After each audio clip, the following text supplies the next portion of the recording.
Today's Dharma talk is the second one of Jew Mipham's four reliances, the second reliance. And pretty simple. Rely on the meaning and not on the words. So you might say, I might say, anybody might say, well, obviously. But not so easy to do. It's very slippery in that area. And that's when we come to like invisible conclusions about things. So lots of ways of talking about this. I'm sure Jew Mipham would agree and disagree. So any of these teachings are just meant to support you in your awareness practice so you can see more deeply into the subjectivity we call me. This is kind of obvious out here. It's obvious in the way that it's out there, but it's not obvious in the way that you're the one that's putting it out there. It's called a projection. So a simple metaphor for that is the Zen, very well-known, famous Zen image metaphor of the finger, which are the teachings of Buddhism, pointing at the moon, which is the realization.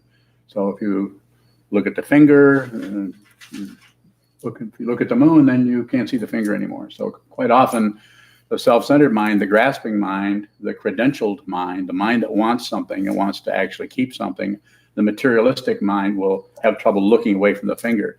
In fact, and in fiction, it will continue to tell you and describe the finger and how it looks, describe the teachings and around and around and around, and completely miss the moon. Because the moon, what are you going to say about a moon?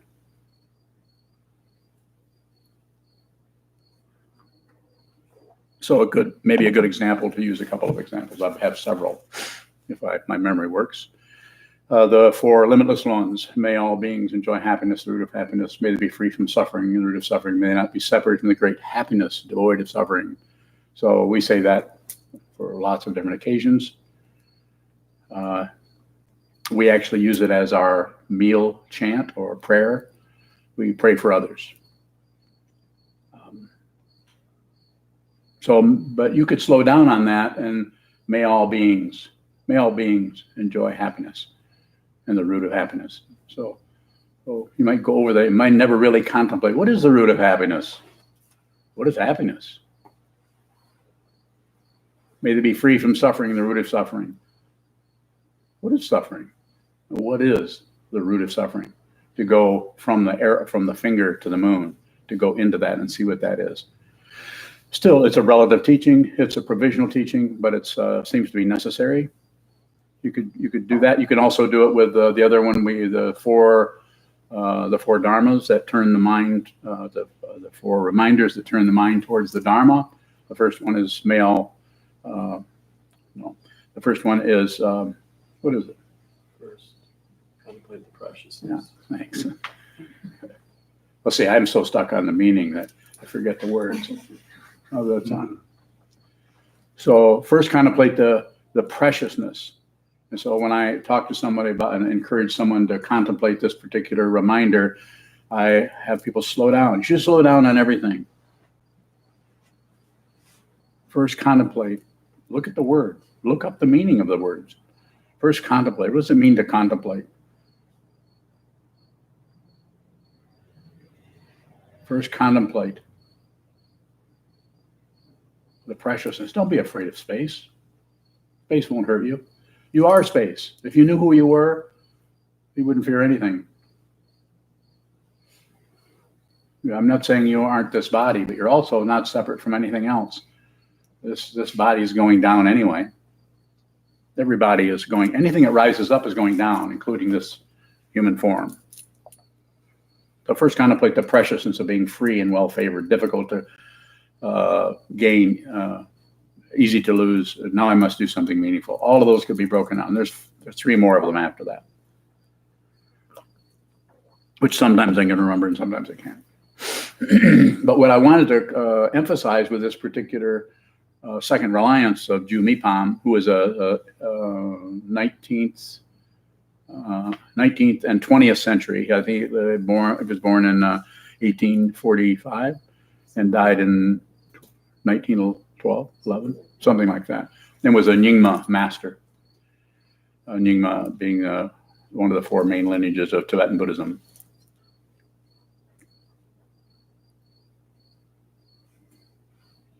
So to contemplate or to look at or to see or understand the meaning of something might take a lot of work. It might take a lot of looking at the words, contemplating the words.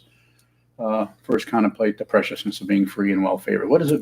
What kind of freedom are we talking about here? Free to do something, or freedom from something, or look at it, contemplate that. See if you have the freedom to do whatever you like. You can't know what relative freedom is without looking at your cage. And as Nagarguna said in praise of Dharmadhatu in that particular text, said, referred to that as the cage of your afflictions. That your very ideas and beliefs and opinions are actually like our bars. You don't need those. But if you start to see them come apart, you might become fearful. Some people like their prison, just like some people like to be manipulated, controlled, and pushed around and enslaved, because at least they're relatively safe for a little while because their master will protect them. You don't need a master. And as Trungpa Rinpoche said in The Myth of Freedom, or maybe said it in Cutting Through, one of those fancy books of the hundreds of books he wrote, you need the teacher so you can leave them. But first you actually have to have a teacher. If it's a true teacher, they won't keep you captive. But they also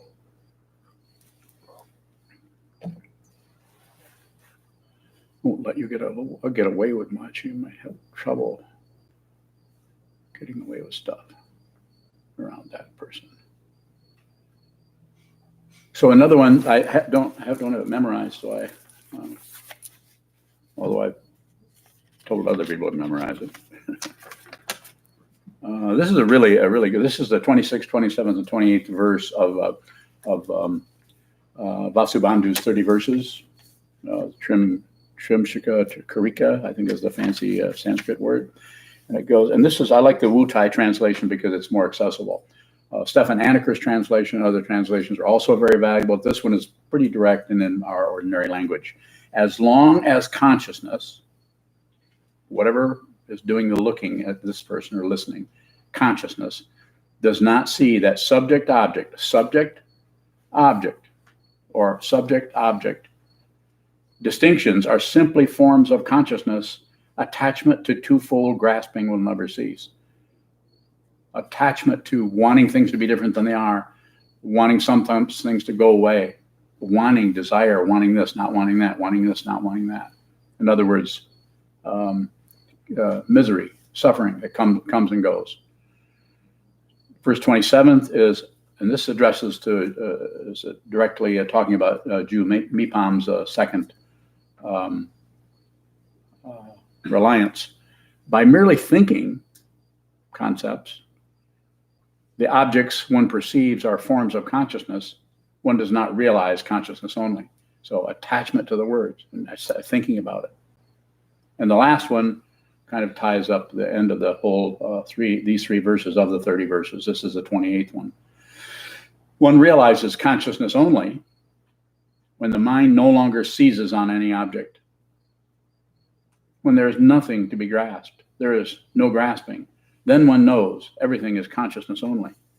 Very simple statement. What the hell does he mean by consciousness only? What is that? How can you have consciousness without a consciousnesser? How can you have consciousness without an object in the consciousness? Is that possible? Find out. Find out. How do you find out?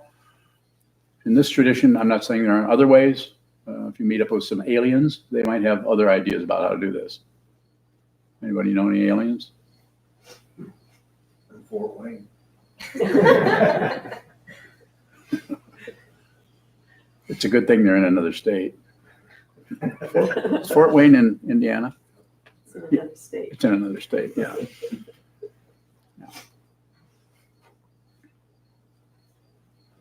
So it seems necessary to sit down and look at the cage of your afflictions, or look at the limitations, or look at the suffering, look at the difficulty.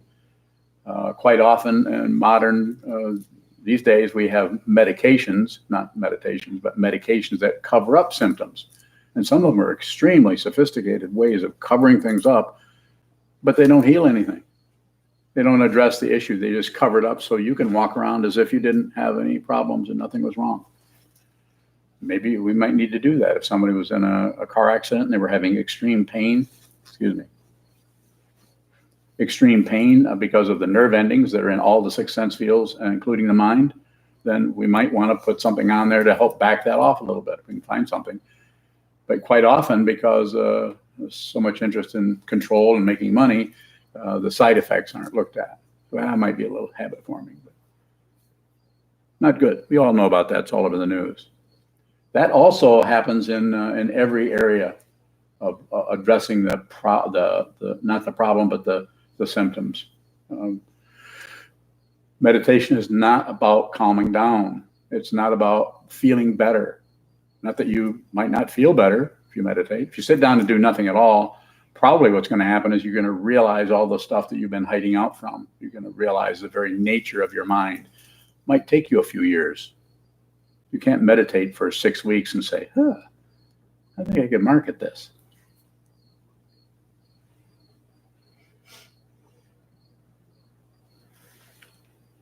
If it's for sale, look close. I'm not taking away merchandising or selling or trading. Of course not. Just that it tends to get way out of, what's that called? Balance? Yeah, balance. Yeah. It's way out of balance. People start charging outrageous, they're becoming incredibly wealthy.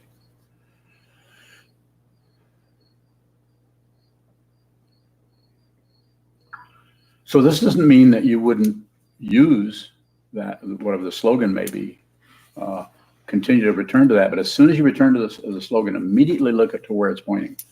There's one in the 59 slogans of Atisha's 7 points of mind training. One of them that I quite often refer to is, because I think it's so valuable, is of the two, keep the principal witness. So of the two, of what looks like me and them guys, there's two, me and how it looks to me and how it looks to my mother, my dad, my sister, my brother, my mate, my friends, my enemies, my neighbor, my president, my gardener, my druggist, my doctor, my nutritionist. Of the two, keep the principal witness. But that doesn't mean ignore everything. It means include everything. But if it comes down to a point where you have to go, whether it's A or B, insofar as you can, keep the principal witness. You determine. Don't turn everything over to your doctor. Don't avoid them, but don't completely. Make sure you're included in everything that's going on as much as you can. There's enormous misunderstandings going on all over the place, not only in medicine, but in every area of the world, any area you can think of. Enormous misunderstandings are happening, quite often based on intense judgment about what? Others.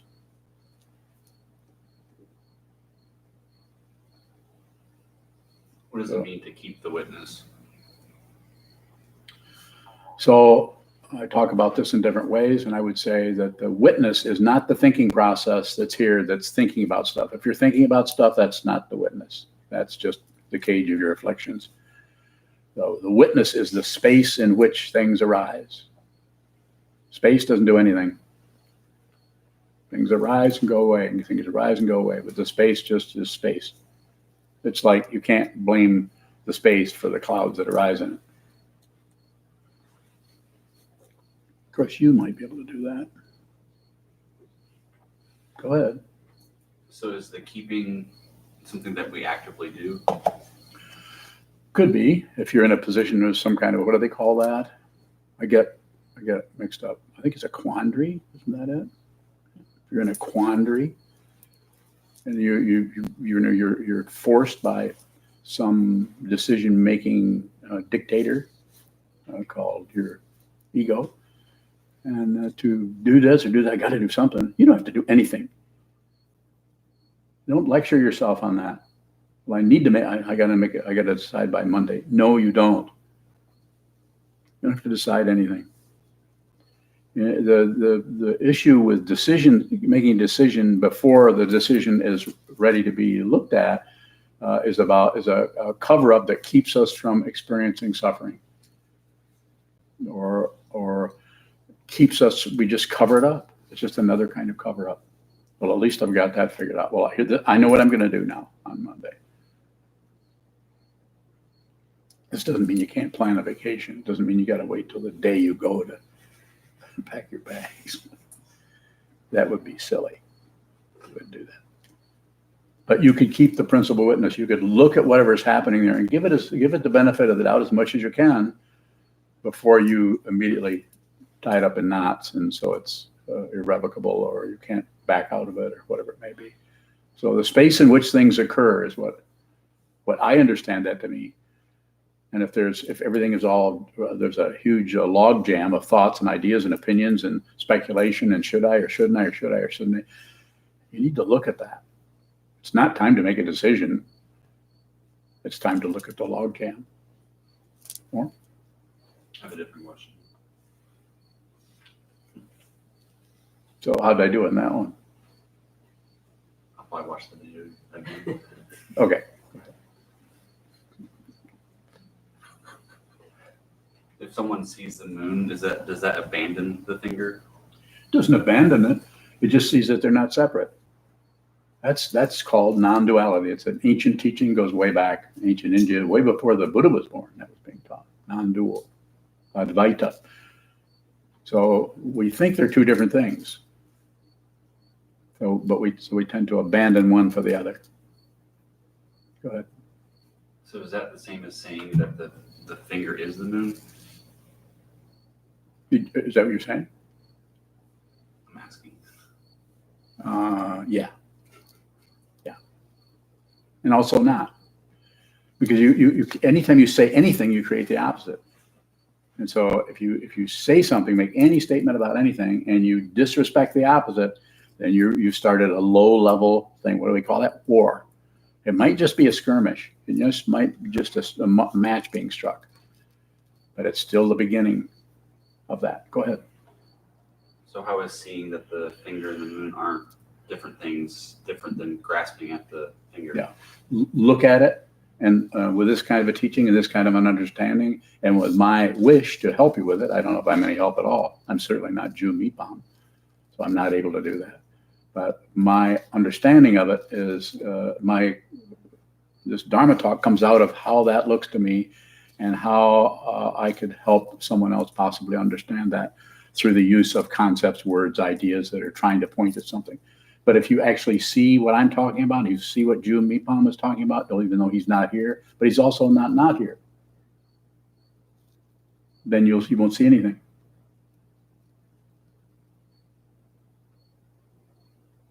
Keep coming. You could go like that. How can you not see anything? That would be a good one. Go ahead. Does not seeing anything mean nothing's registered? I gave you the answer. You did big.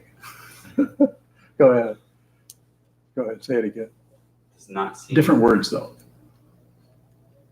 What does it mean? Aren't you sewing a robe? Yeah, good. Come on. That gives me I can pick on you. Go ahead. Go ahead. Spit it out. Does not seeing something mean that something's not registered in consciousness? Let's put it this way. There's no registerer. There's no one registering anything. It may register, it may not. Mind your own business. The dependent origination that creates any given thing, or is behind, or supplements anything, or detracts from anything, none of your business. And yet you're completely not separate from it. What's happening on the bottom of your foot right now? Yeah, that's it. That's how it is. It's like that.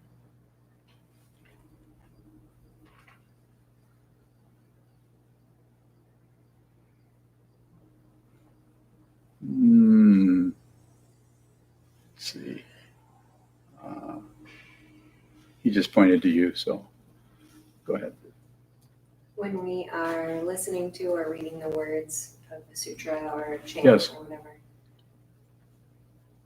when it says rely on the meaning, not on the words, is the meaning anything other than our projection of what that meaning is?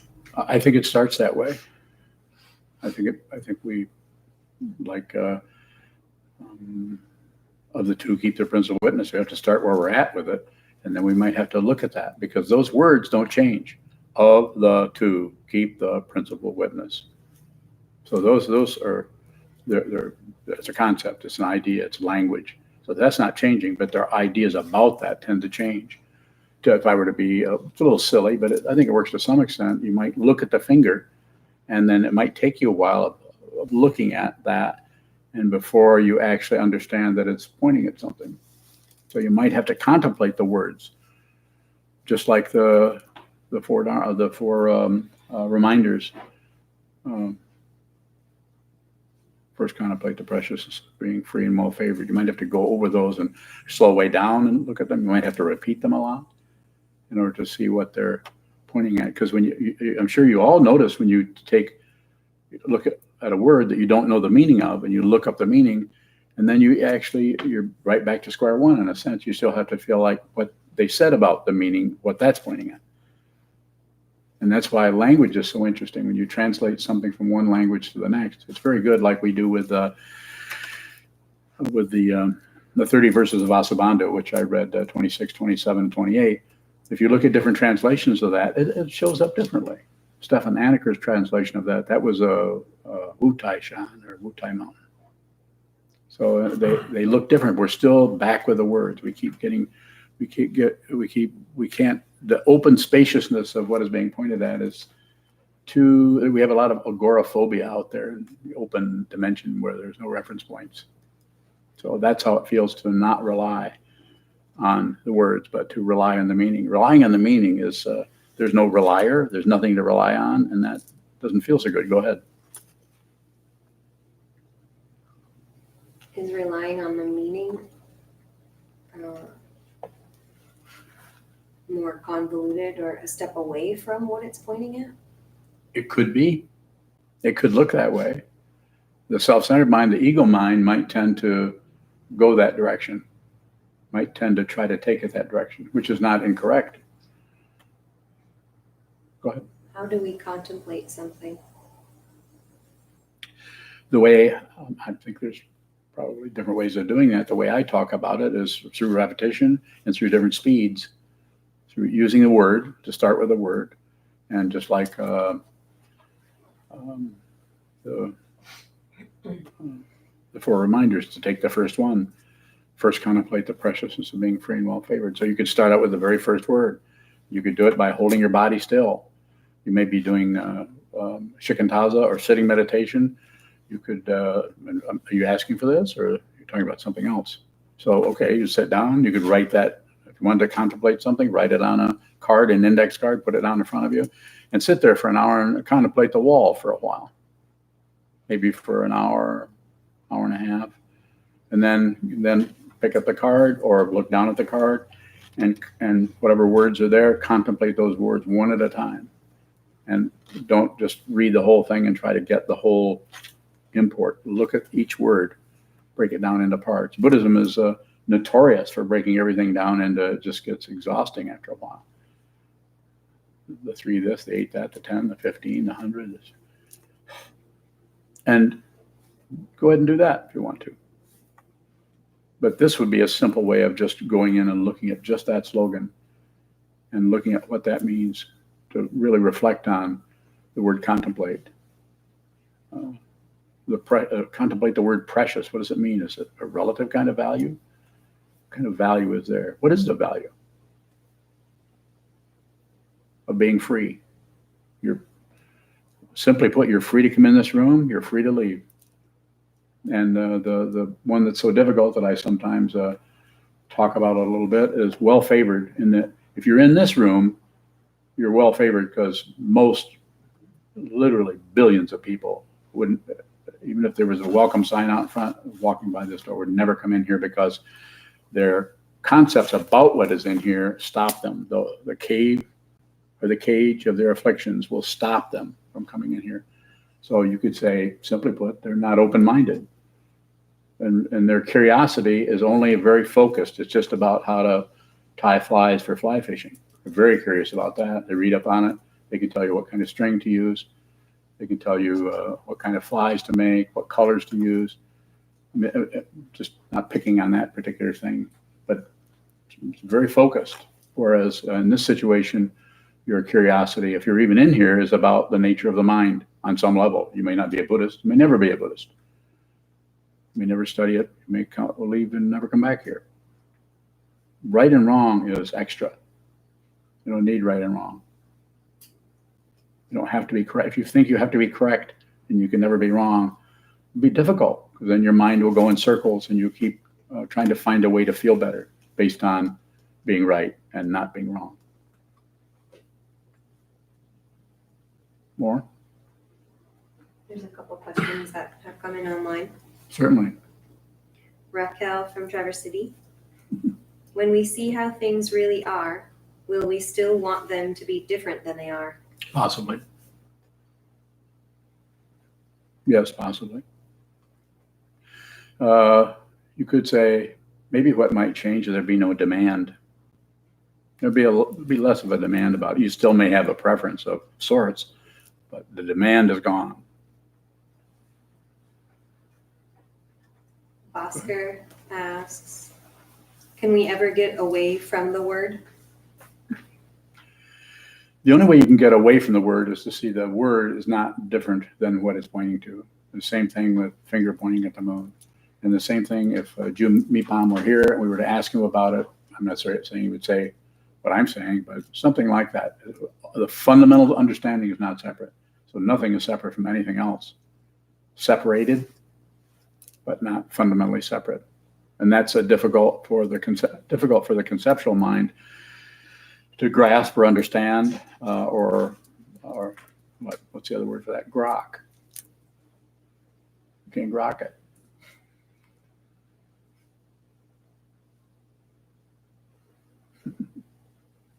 Ask another question, Bhaskar.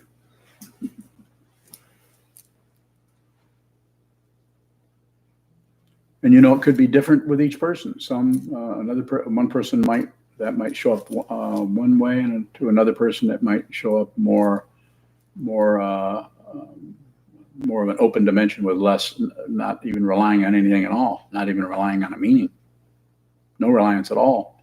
But then if anytime you make any statement, then you have it's opposite. You're always creating opposites. If you grasp at anything, grasp at Buddhism, you reject everything else. Don't grasp at anything. What's want without demand? Pardon me? What is want without demand? It's a simple way of saying you're hungry, but you're not gonna stop doing. Somebody's loading some things into a car and they need some help. You're hungry, so you'd like to eat something, but you'll help them. You eat later. So it's a very simple kind of situation where you can see it in others all the time. You can see it in your mate. You can see it in your friends. You can see it in your neighbors. You can see it in anybody. You can see people's demand about things. And it might be disguised as, maybe covered over by a smiley face. Or? Just thinking of Raquel's question, it seems like we want to not want things to be different than they are. So does that not have to go away? Nothing has to go away. Thank you. You don't have to be somebody else. There's nothing to correct. I'm not just joking about it. You just have to see it, and then it will find it will sort itself out, is the conventional way of talking about it. Trying to get rid of something is a very low level of warfare with your body-mind complex. Don't do it. You don't need to do that. There are mundane paths and religious paths who try to get rid of the bad stuff. It's like Ramana Maharshi said in 1950 when he was dying of cancer. The the sage of India who was born in, I think, 1890, something like 80 or 90. He said to his students, there's going to be difficulty when I pass. He had cancer. He says, and I don't remember the context, but he says, cancer wants to live too. So this doesn't mean that he wouldn't have preferred to keep living, but he was probably 80 at the time. It's just about including. We don't have to correct. This doesn't mean also that if there's some kind of cure for that, if you could have done something to live longer, they couldn't have done that. But it was also just trying to be with what is happening, just whatever's occurring, that's what's occurring. Question? I was wondering in the rely on the meaning, not on the words, two things, what the word rely in this context, or what it would mean to rely on a teaching or a meaning. I think that's a good question. I think it's just like as monks, we rely on the vow to be with all things. If you're getting in a big trouble and you want to know what your priorities are, go to the vow. I vow to be with all things. No more warfare with anything. Not with my own mind. I'm all through fighting everything. Let it win.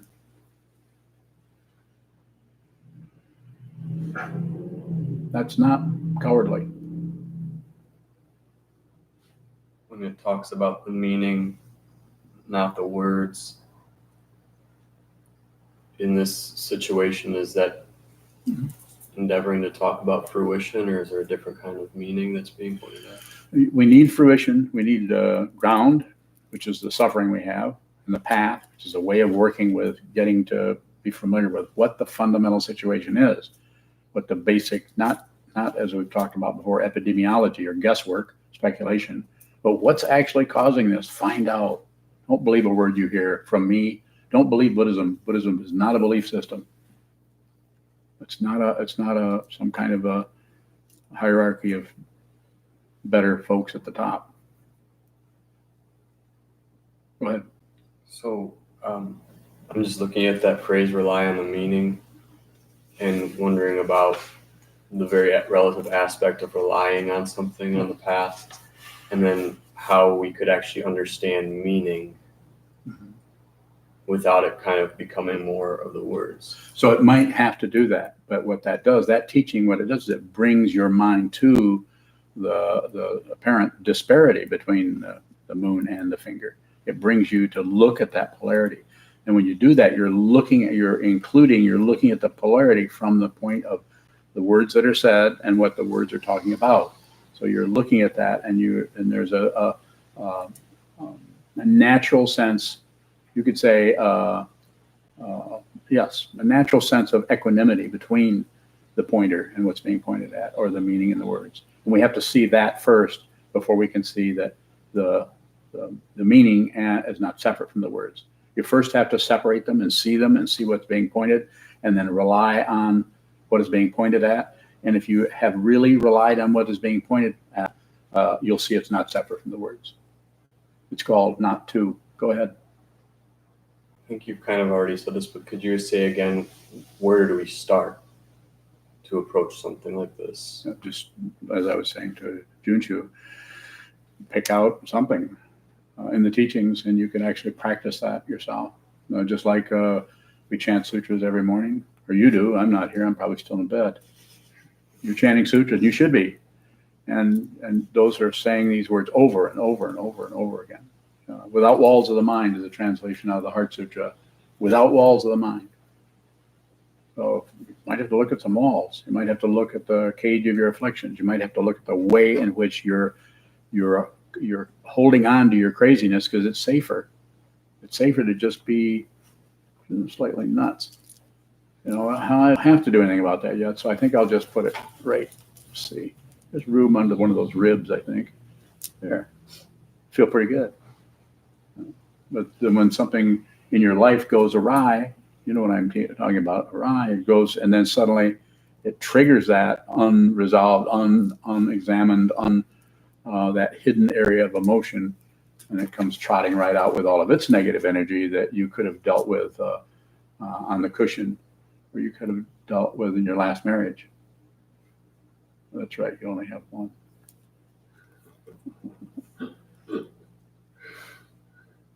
Your luck will change. I mean, get better. Sheldon. Can we be constantly aware that words are not real? Probably not constantly, but you can flash on it. You don't have to maintain anything. Even sitting practice is just a matter of come, sit down, watch what moves. And if everything, if you go to sleep, just be aware of it. If you wake up, just be aware of it. If you get tired, just be aware of it. If you seem to cling to words, just be aware of it. If you see in little flashes that the word is something different than what it's describing, just be aware. It's always about awareness, never about manipulating what is in the awareness in some way that's more acceptable. That's why the physical form being here, all these separate human beings in a room, our hearts are beating and our blood is flowing, and we're here for a very, very limited time, and we have identities. If you never look in the mirror and say, gee, who's that? Or maybe you do. We always recognize ourselves. Other people recognize. We're constantly being reinforced as somebody separate. Some person we're called by name over and over and over again, unless I change your name. And then you have that to deal with. What's that about? More about that, Sheldon? What draws us back into putting meaning in the words? What helps us go towards the meaning instead of getting stuck on the words? Yeah? Is that what you're saying? Paraphrase it. Paraphrase your question. And I can ask. I'd rather answer your question. So we make the meaning our reality, and we're always continually drawn back into that all the time. So let me say, what I'm hearing you say is we're drawn back into a fundamental or direct understanding of what the world is, what this whole thing is. Is that what you're saying? The opposite. We're drawn back into being separated and being self-centered and being me, and my stuff and my ideas and my opinions. Yeah, what causes that to happen? Feels safer relatively. But death comes without warning. It's not negative. I mean, it might be negative, but it's the truth. Anything is born is going to die. But what the finger pointing at the moon is, or the teaching, or the relying on the meaning, is to rely on who you are can't die, because it has not come into existence as the body mind has, but who you are is not just the body mind. It's not separate from it. So it's an aspect of it that changes all the time. More? Mm-hmm. JD? Is it wrong to want to be happy? No, that's right. That's correct. That's why we're here, isn't it? I mean, everybody wants to be happy. Anybody here doesn't want to be happy? Okay. Got a consensus. Me too. I want to be happy. Yes. Good. Is the meaning be within the words or beyond the words? Well, if you ask it that way, then I have to say, well, it's not separate from the words, but it's separated out so that we can, the meaning is, like in the four limitless ones, may all beings enjoy happiness. So we would say, may all beings enjoy. So it's a Buddhist prayer to turn our mind towards the service of others, helping others. May all beings enjoy happiness and the root of happiness. May they be free from suffering and the root of suffering, and so on. So the language is an aspect of our situation as human beings. It's the communication part of our life. There's body, speech, and mind. The body, and there's speech, and then there's the mentation, or the six sense consciousnesses and their objects. So it's broken down in so many parts. So it's not separate, but it's separated in terms of how we talk about it. We separate it out so that we can even discuss it, have a conversation. Go ahead. What drove the question is sutras and discourses and translations and so forth. It seems that the message doesn't change. It's just the words that change. Yeah. Is that? More or less, that's true. A lot of words about the same thing. I mean, That's why I give so many talks, because I Many keep. times it Huh? seems like the message is the same over and over and over. So what's the question then? Is that true? That's Kinda. what it seems. I don't know if that's true or not. Would you accept my answer if I gave it? Probably.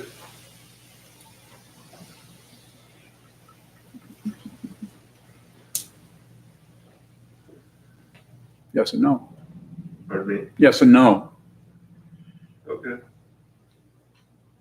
You accept that? I accept Don't accept that. That means I still need to work with Yeah. it, that's all. That's exactly. Yeah, you did.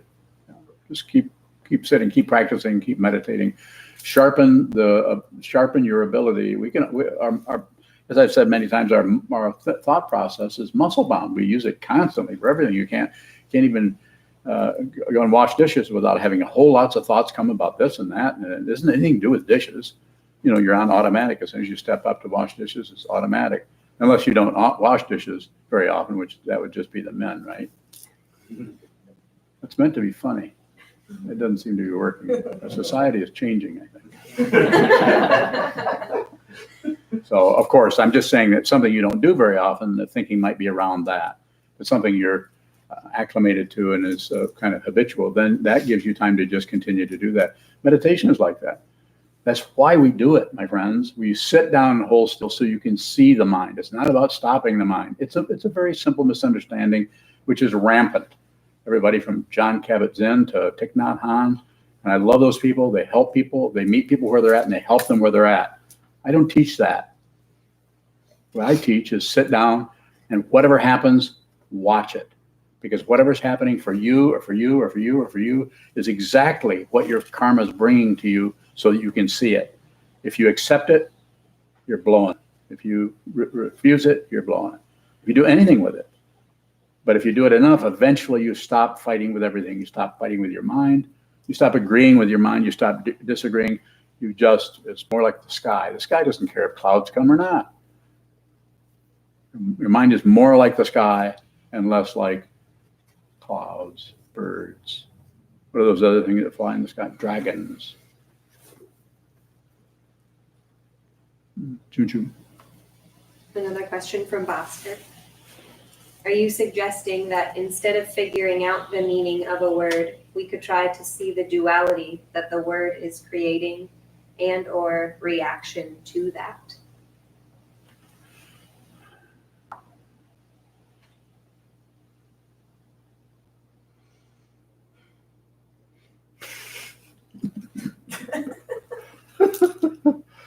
Oscar. How can I get out of this? Let's see. Oscar's much smarter than I am, so I have to be very careful how I respond to it. Let's see here. Repeat that.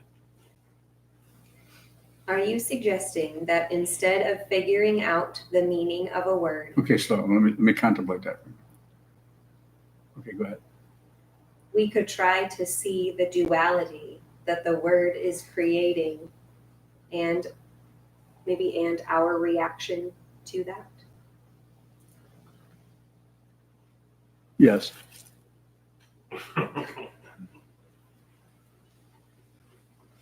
As I said, I think very slowly, if I think at all. Yeah, I would agree with that. And I know I'm being a little silly, but I heard what you said. But I don't think very fast. So therefore I have to reflect on what you said. There's another question from Raquel.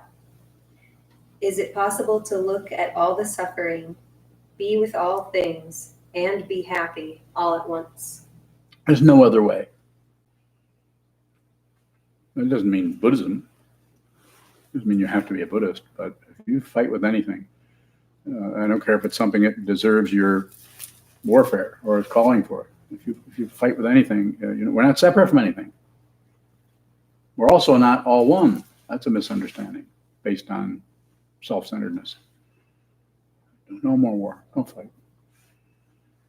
Yeah, it's hard because it looks like we should get rid of this problem, or we should get rid of the suffering.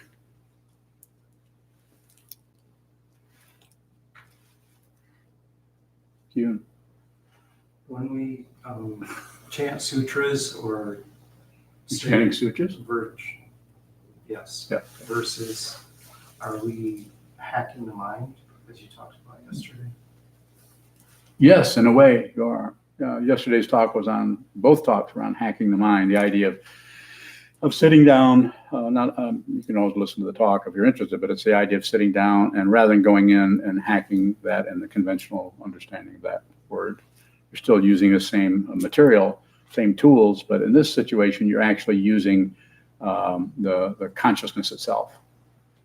It might not show up that way, but you sit down, hold still, and look at the disturbances. Look at the boundary that ego sets up, this incredible closed system called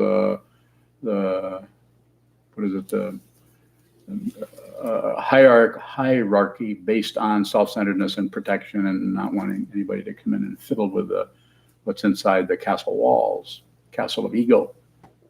And if you sit down, interestingly enough, because objects and the space in which the objects occur are not two different things. Interestingly enough, if you just sit down, hold still, and continue to prioritize the space over the objects that arise in it, this is how you hack the mind. You want to find out who you are? Give it a couple dozen years. Is there any fundamental difference between definition and interpretation? Sure. Yeah, interpretation is more creative and guesswork and speculation, and definition is more speculation and creation and guesswork.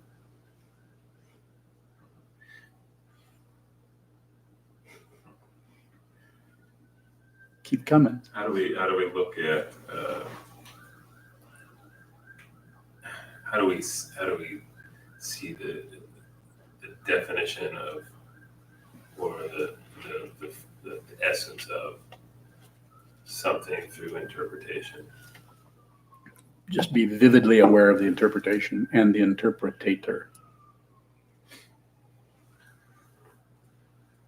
There's lots of kind of taters. That's one of them. Just don't anything that's moving in terms of sitting meditation, don't take your eyes off of it. Don't take your awareness away from it. Also, don't reject it. Don't accept it.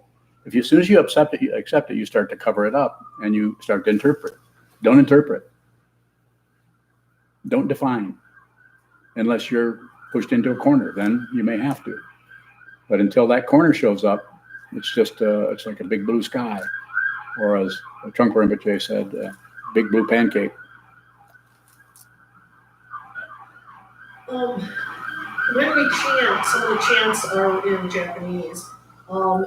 Is there still meaning that we should be looking at in doing the chanting when we don't know the literal meanings? Well, you can do it either way. You can either just chant it. They're just words. It's like mantras. Even if you know what the mantra means, but if you chant the mantra very much, it just becomes just a texture of the sound. And you could also go and look them up. But sometimes you'll notice even when we're chanting the Hokyo Zanmai or Sandokai, or whether it's been translated into English, even then we'll say it, and eventually we just forget what we're saying because they're just vowels and consonants strung together. So I would say it would be up to each individual to look at it. You already know, even in Japanese, you kind of know what's being said in that, and its translation's a little bit different than say the one that Redpine did that we do in the evenings, but it's very similar. Yes. Is there a meaning then beyond a meaning in the chanting itself beyond words? Yes, there is. Yeah, keep doing it. Keep looking at it. Reflect on it. Contemplate it. And it's each person has to do that on their own. So pretty soon we're going to be doing sutra copying here. I think that's starting tomorrow. So we're going to be doing some of that. Junshu will be the facilitator for that. So we're actually going to be doing another kind of activity, sitting down and writing the sutras out, which is, make that up here. That's something that's been going on in other cultures for centuries. We've been talking about the second reliance in terms of teachings and sutras and chanting. Mhm. Is it something that we can also use in the context of interpersonal, having conversations with people in their words? Yes. How? Listen. Just receive. If you have to say something, then you will. If you're just receiving, then there's much more time for you to really hear what is being intended by those words. And there's different levels of that, but that's a good place to start is just listen to what people are saying. Listen to the words, listen to the texture of the words. If you begin to see it, you'll begin to see the way in which when someone says something, you can see what their intention is, and you can also see that they don't, over time, especially someone you know well, you can see that they're not, their intention and what they're saying are not particularly aligned very well. But you wouldn't tell them that. You would just awareness. Just awareness. And eventually you may see the way in which you're doing the same thing to them. You're laying things on top of what they're expressing, that they're not actually saying, that are your own creation. More? How can we see what someone is intending? Look at it a lot. Look at what they're saying. Take anything that someone is saying to you and notice that there's an intention, kind of goes without saying, will you help me rake the lawn? Pretty simple intention, but it tends to get more and more convoluted. You notice that. Then there's the one where somebody wants your help, but won't ask you for it.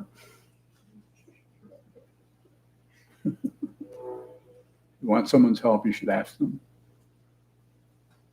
And allow them to say, I don't really want to do that. That way it's much more clear.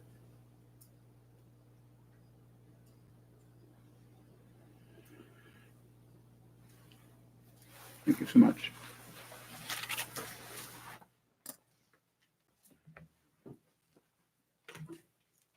We'll stand and dedicate the merit in the back of our chant books, and like to remind everybody about the donation boxes that are in the hallway. We appreciate and depend on your financial support. We also accept donations online and through the mail. Thank you.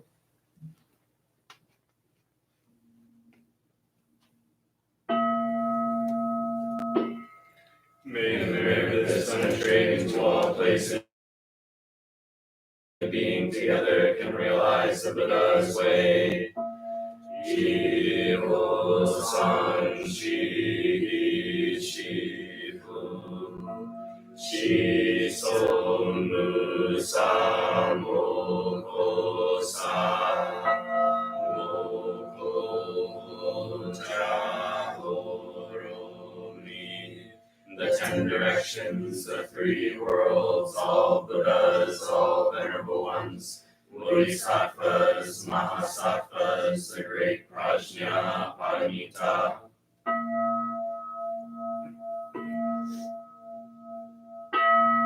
O Buddhas and Bodhisattvas of the 10 directions and the 3 times, please hear us. Please come down out of the light, protect Sokukoji Buddhist Temple Monastery, our Sangha, families, friends, and visitors. Heal everyone who is unhappy, sick, or suffering, and fill them with light.